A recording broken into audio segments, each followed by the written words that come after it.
It was a goofy idea, making party favor goodie bags for grown men. Scratch that. Macho men. Men who worked on aircraft engines, who thrived on the smell of jet fuel. These were serious guys. They rode motorcycles to work, drove pickup trucks, and hunted on the weekends. Yet here we were in aerospace senior management team stuffing candy and homemade cookies into little bags and tying them off with ribbons. They were the printed bags too, the kind you would get for an 8-year-old school party. I honestly don't know what we were thinking. I watched stunned as these macho men made a beeline for the bags at the end of the meal, ripping off the ribbons to see what treats were inside. I had to smile. They looked so happy as they were eagerly chomping down on their candies and cookies. Then there were the customer meetings. It might have been a major aircraft manufacturer, a nationally known airline, or even a regulatory agency that was there to audit us. But I made sure every meeting started the same way, with a plate of cookies in the middle of the table. Orchestrating cookies in the middle of corporate America was fun, but I actually did learn some very valuable lessons from these experiences. First, that cookies can actually increase workforce productivity. Second, that it is impossible to remain angry while eating a cookie. Third, that even difficult meetings can be more productive and solutions-based when there's a plate of cookies in the middle of the table. And most of all, I learned that I needed to be running a baking company. Cookies can have a magical effect. Why? Because when you're eating a cookie, especially with milk, you get to be 8 years old again for a few minutes. You get to experience a moment of abandon. I happen to believe that a cookie can be a very powerful tool, but what I really learned was that the cookies were just a vehicle for joy. So what is joy? It's kind of a nebulous word. Webster's defines it as a feeling of great happiness, but that's not quite it, is it? I think the French express it in a much more comprehensive way with the term joie de vivre, a love of life. It's an intentional fusing of joy into everyday things, those moments of abandon. You can find the joy in the midst of any journey, even the stressful ones, because those situations don't define you. And if you can find the joy in the journey, you'll begin to see what a powerful tool joy can be. But not every day comes with a plate of cookies, and bad things will happen. But there is a way to integrate those challenges into living a more joyful life. One is acceptance. I consider myself a forgiving person. I believe most of us are. But most of us have had at least one horrific experience, something that just cuts to the core and makes us want to doubt humanity and doubt ourselves. I once had an employee who embezzled a huge sum of money while I was having to lay people off. I had a 17-year relationship with someone who did things so hurtful and disappointing that I can't put it into words, and frankly, I'm too embarrassed to share. Many people say that in order to move on from those situations, in order to find joy again in your life, that you have to forgive. I struggled for many months to find my way to true forgiveness. I said the words, but the memories still ate at me. How do you forgive someone who took not only money or years of your life, but your dignity or something equally as valuable? Many of us can find ourselves stuck, analyzing how and why, trying to find that empathizing place that will allow you to make that leap from empathy to forgiveness. The fact is, most things in this life don't happen to you. They just happen. Tweet that. It's what you do with them and how you react to them that either attaches a life meaning or brings a life lesson. The fact is, most people aren't trying to hurt you. They're trying desperately to get their own internal pain to stop. A new friend and mentor shared a term that I love: assume noble intent. Assuming that all people act ultimately with noble intent, that even if someone doesn't choose the right words or actions, that their intention was pure. If you can assume noble intent, then you can get yourself to forgiveness. If someone were bleeding on the street, you would stop and help, even if it was someone you didn't particularly care for. These thoughts allowed me to realize that I never really had to forgive those acts. I just had to accept that they happened and accept that I can't change them. No one else's input is required for my healing. Acceptance is being able to remember an event without having to relive the pain. Acceptance, not necessarily a leap to forgiveness, is all that's required in order to feel joy again. I've also learned that joy is not found in motivation as much as it is in inspiration. Inspire comes from the Latin inspiro, which means literally to breathe life into. It's a call of the heart, an act of pure love. Many of us believe that in order to be inspired, we have to be doing something inspirational, as though the act itself had to start off being inspired. But I would argue that almost any act can become inspirational simply by changing your point of view. You can trick yourself into becoming inspired simply by changing your perspective, like this. In my baking company, we create a kit. It's really like an entire recipe in a box. It's a system that we use to ensure consistent quality. It's a tedious job. We weigh every ingredient to the gram. One day I caught myself as I was training a new employee how to make these kits. I was explaining to this shiny new enthusiastic person just how tedious this job is. How could I possibly get consistent, productive results starting from a place of tediousness? So I flipped it around. I realized that this process was really where the magic begins. It's what ensures we have happy customers. It's really the most important step, because if the kit isn't correct, nothing can go right after that. We even hung a sign in the kit making area that reads, "This is where the magic begins." This helps to keep the task framed in the perspective it rightly deserves, and keeping focus on the end result helps to keep the task inspired. We can all add inspiration to everything. Yes, everything we choose to do.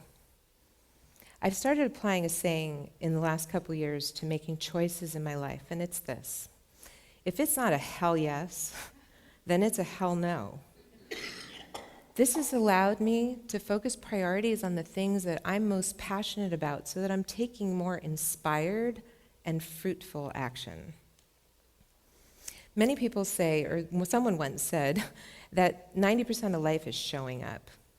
But I would argue that if you're not inspired to be there, even in the smallest way, then I would rather stay home. And you should too. Let's face it, if we're honest with ourselves, if we're not inspired to be taking an action, if we can't find that inspiration in an action, then we're not contributing much when we do show up, and we're going to struggle to find the joy in the journey. Inspiration is what allows us to dream again. And once inspiration is birthed, we naturally start to liberate ourselves from negativity. Let me tell you something.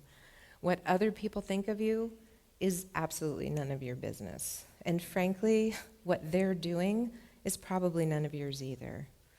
I know I've spent countless hours focusing on what someone else did or didn't do, and wasted every one of those hours on an activity that didn't serve, well, anyone. As a society,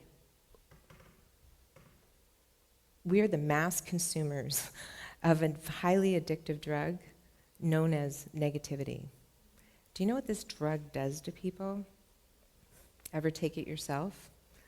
The first hit is free, but then after that, it comes at a very high price. because negativity will cost you your joy. Did you know that if we have a negative consumer experience, we will tell up to 20 people? If we have a positive experience, we might tell 5. Do you ever find yourself in the middle of one of those conversations and you hear the phrase, "Oh, if you think that's bad, listen to this"? If you find yourself there, liberate yourself, smile, and walk away. Imagine instead if we could stop and say the positive things that we often think but rarely give airtime. So I was rushing through a hotel lobby on my way to a conference trying to figure out where I needed to be, and I just gave up and went over to the front desk to ask. There was a woman behind the desk, probably in her mid-60s, who immediately guessed where I needed to be before I could even ask. The second I looked at her, I thought to myself, "You look stunning." But instead of saying it, I rushed off. On my way back out through the lobby, before I hit the exit, I suddenly turned and went back to the front desk, and luckily the woman was still there. So I just said to her, "You look stunning." She gasped, "Oh my God, you just completely made my day. Thank you so much." By then, she was beaming, and I think I saw her stand a little taller. I'm not sure what compelled me to make the detour. I could have kept going out the door. What I do know is that I was walking taller by the time I made my way to the exit. I took her smile and made it my own the rest of the day. And then there's hugs. I'm a professional hugger. I'm a selfish hugger too, because people tell me I give great hugs, and that makes me feel really proud. Secretly, I don't give hugs because they make other people feel better. I give them because they make me feel better. Hugs can take the place of words in times of stress, sadness, or immense happiness. Over the years, I've had employees who came to my office just to get a hug, and inevitably, they showed up at the moment when I needed it the most. Hugs are like a reset button. They interrupt your thoughts long enough to allow you to change perspective.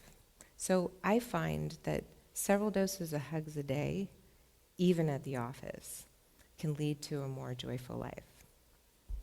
Finally, I'd like to say a few words about time travel, because that's really kind of what we're talking about here.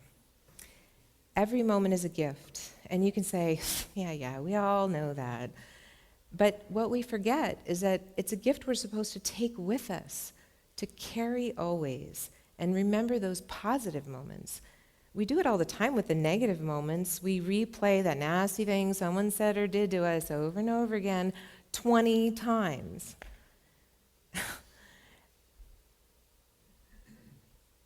Imagine instead, if we're going to set the time machine, if we could set the time machine back to a positive moment. This was a revelation to me when I was at a personal low point. I was seated next to a woman from Paris at a conference. I've been to Paris many times, so she asked me what my favorite memory of Paris was. I didn't tell her about any of the usual tourist attractions. I told her about my first dinner in Paris. It was at a restaurant called La Maison Blanche. It had huge windows overlooking a lit-up city with the Eiffel Tower in clear view in the distance. I was with a work colleague, and every 20 minutes or so, I would look over at him and say, "I'm having dinner in Paris." After dinner, we walked from the restaurant down the Champs-Élysées, just talking. I can't tell you exactly what we had for dinner, but I can tell you it was amazing. I can't tell you exactly what we talked about, but I remember being captivated. I realized two things as I told her that story. One was joie de vivre. I enjoyed every moment of that evening. Beautiful restaurant, a fabulous view, an amazing dinner, the cold on our faces as we walked through Paris, the lights, the engaging conversation. I also realized that I could recapture those moments anytime I want to, simply by recalling the story, just as I've recalled it here today for you. So How do we harness the power of joy? You just start now. This is Phil, and anyone who knows me well knows that Phil would insist on being a part of this talk. Seeing him instantly shifts my mood, which only serves to remind me I don't need him to shift my mood. The real power of joy is that it's magic. Only we all get to be magicians, and it doesn't take years of practice. You can manifest joy into your life through acceptance, liberating yourself from negativity, focusing on the hell yeses, and time traveling to positive places. The truth is, you can't get there from here, and you can't get there from here. You certainly can't get there from here. You have to get there from here. Listening to your heart and manifesting joy for yourself and those around you is actually the secret to true happiness. I would challenge you to become a joy ambassador, to find joy in a cookie, to allow yourself moments of abandon, to hug everyone you possibly can, and to find reasons to celebrate everything. Now, go forth and be joyful. Thank you.